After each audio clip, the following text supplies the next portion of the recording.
रीट के एग्ज़ाम जनवरी 2026 में होने जा रहे हैं। ये मेन एग्ज़ाम है, नेगेटिव मार्किंग है। प्रश्नों को ध्यान से समझकर उत्तर देना है। जो प्रश्न आ रहे हैं उनको पहले करने हैं। OMR शीट को ध्यान से गोले लगाने हैं। इसमें से एक महत्वपूर्ण टॉपिक है पंचायती राज सिस्टम इन राजस्थान। यह चतुर्थ श्रेणी कर्मचारी की परीक्षा हो रही है। 4th ग्रेड का जो एग्ज़ाम हो रहा है उसमें भी ये आएगा। राजस्थान में पंचायती राज की स्थापना कब हुई? राजस्थान में पंचायती राज की स्थापना 2 अक्टूबर 1959 में तत्कालीन भारत के प्रधानमंत्री पंडित जवाहरलाल नेहरू ने नागौर में की। ये 3 डायमेंशनल व्यवस्था है। पंचायती राज सिस्टम जो राजस्थान में है वह त्रिस्तरीय है, त्रिआयामी है, 3 डायमेंशन है, 3 आयाम है। जिला स्तर पर जिला परिषद है, उपखंड स्तर पर पंचायत समिति है और ग्राम स्तर पर ग्राम पंचायत है। अब तीनों का उद्देश्य क्या है?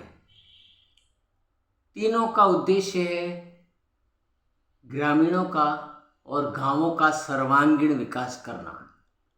इनके माध्यम से गांवों का विकास हो, गांवों की जो बुनियादी आवश्यकता है, शिक्षा, स्वास्थ्य, परिवहन, सिंचाई और चिकित्सा जैसी जो आवश्यक बुनियादी ज़रूरतें उनको पूरी कर सके। जिला स्तर पर जिला परिषद में जिला प्रमुख जिले का प्रमुख होगा। इसके पश्चात उपखंड स्तर पर पंचायत समिति होगी जिस पर प्रधान मुखिया होगा। ग्राम पंचायत स्तर पर ग्राम पंचायत होगी जिसका मुखिया सरपंच होगा। गांव का प्रथम नागरिक कौन होगा? सरपंच। उपखंड का प्रथम नागरिक कौन होगा? प्रधान। जिले का प्रथम नागरिक कौन होगा? जिला प्रमुख। अब इसमें चुनाव प्रणाली कैसे होती है? सबसे पहले ग्राम पंचायत स्तर पर हम बात करें। ग्राम पंचायत स्तर पर एक निश्चित ग्राम पंचायत में गांव का मुखिया होगा जो सरपंच के रूप में या उसको मुखिया के रूप में उसको प्रोजेक्ट करेंगे कि ये उम्मीदवार है। उस ग्राम पंचायत की सीमा में जितने मतदाता हैं ओपनली खुले में उसे मतदान करेंगे। मतदान केंद्र ग्राम पंचायत स्तर पर होगा। वहाँ पर मतदान केंद्र स्थापित किए जाएंगे, सरकारी टीमें आएगी और मतदान करवाएगी। उस गांव में कितने भी मतदाता हों सबको अधिकार है ग्राम पंचायत में सरपंच चुनने का। इसके पश्चात ग्राम पंचायत में वार्डों का विभाजन होगा। किसी ग्राम पंचायत में 7 भी वार्ड हो सकते हैं, 10 भी हो सकते हैं, 15 भी हो सकते हैं। यह जनसंख्या के अनुपात में होगा। ग्राम पंचायतों का निर्धारण भी जनसंख्या के आधार पर होता है, वार्डों का निर्धारण भी पंचायत की संख्या, वार्ड की संख्या के आधार पर होता है। इस प्रकार वार्ड से जो चुना जाएगा वो वार्ड प्रतिनिधि होगा।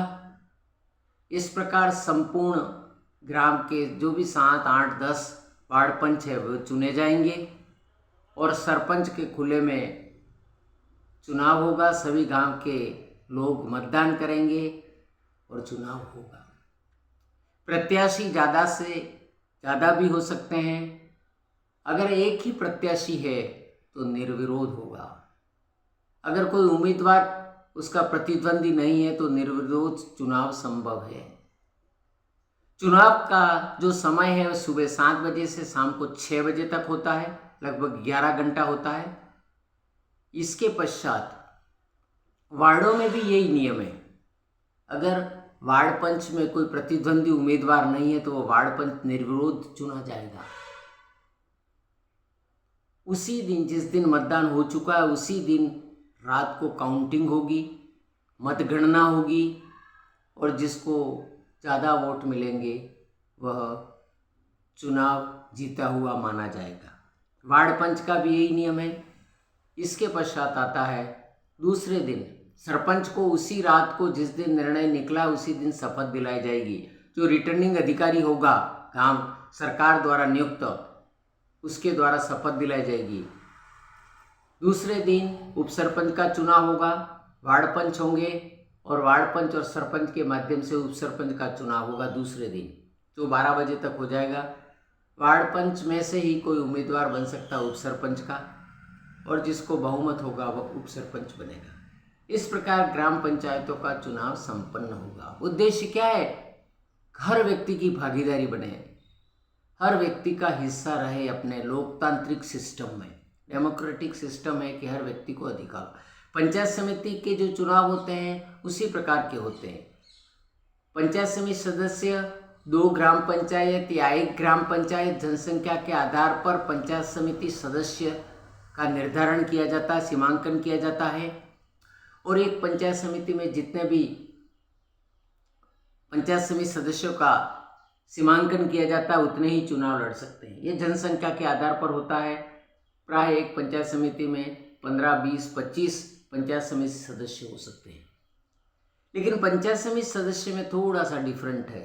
डिफरेंट ये है कि पंचायत समिति सदस्य चुने जाएंगे, चुने जाने के पश्चात जो प्रधान का चुनाव होगा उसे भी पंचायत समिति सदस्य का चुनाव लड़ना होगा और जीतना होगा। इसके विपरीत ग्राम पंचायतों में सरपंच का चुनाव जीतने के लिए वार्ड पंच का होना जरूरी नहीं, अवश्य हम लड़ेगा। वार्ड पंच सीधा सरपंच नहीं बन सकता है। पंचायत समिति में जितने पंचायत समिति सदस्य माना कि 25 हैं और 25 सदस्य चुन के आए, उनमें से एक उम्मीदवार होगा, वो एक ही सदस्य होगा जो प्रधान का दावेदार होगा। यानी उम्मीदवार 3-4 हो सकते हैं, लेकिन शर्त यह है कि वो पंचायत समिति सदस्य होना चाहिए। उसमें से एक चुनाव जो जीतेगा बहुमत के आधार पर, सदस्यों के आधार पर, माना कि 25 सदस्य हैं, जिसको 13 मिले या जिसको ज़्यादा मत मिले, पंचायत समिति सदस्यों के मत ज़्यादा मिले, वह प्रधान होगा। दूसरे दिन, उसी दिन फिर उप प्रधान का होगा। उप प्रधान में भी पंचायत समिति सदस्य का सदस्य होना जरूरी है, वही चुनाव लड़ सकता, बाहर का व्यक्ति चुनाव नहीं लड़ सकता, जो जीत के आए वही लड़ सकता। इसके पश्चात आता है जिला परिषद। जिला परिषद के पूरे जिले की सीटें निर्धारित की जाती हैं। जैसे एक पंचायत समिति में 4 या 5 जिला परिषद सीटें होती हैं और वो 5 या 7 होकर कुल जिले में से अगर 20 पंचायत समिति है तो 100 सीटें हो गई। और 100 में से जिला परिषद का जिला प्रमुख का चुनाव करेगा, लेकिन शर्त यह है कि वह जिला परिषद का मेंबर होना चाहिए, चुनाव लड़ा हुआ होना चाहिए, अपनी सीट अपने कैटेगरी के आधार पर जीतकर चुनाव जो जीत जाएगा उनमें से जो प्रमुख होगा, जिसको बहुमत मिलेगा, वही व्यक्ति वापस जिला प्रमुख बनेगा। काउंटिंग होगी 2-4 दिन बाद। काउंटिंग के पश्चात उसमें उन जो जिला परिषद सदस्य चुनेंगे उनमें से एक व्यक्ति या 2 व्यक्ति या 4 व्यक्ति जो भी उम्मीदवार होंगे जिला प्रमुख के, वह चुनाव लड़ेंगे और जिसको बहुमत मिलेगा वह जिला प्रमुख बनेगा। उसके पश्चात उप जिला प्रमुख का चुनाव होगा। उसमें भी जिला परिषद का सदस्य होना चाहिए और जिसको बहुमत मिलेगा वो उप जिला प्रमुख मिलेगा। इस प्रकार 3 स्तरीय जो पंचायती राज सिस्टम है राजस्थान में लागू है। शेष कल।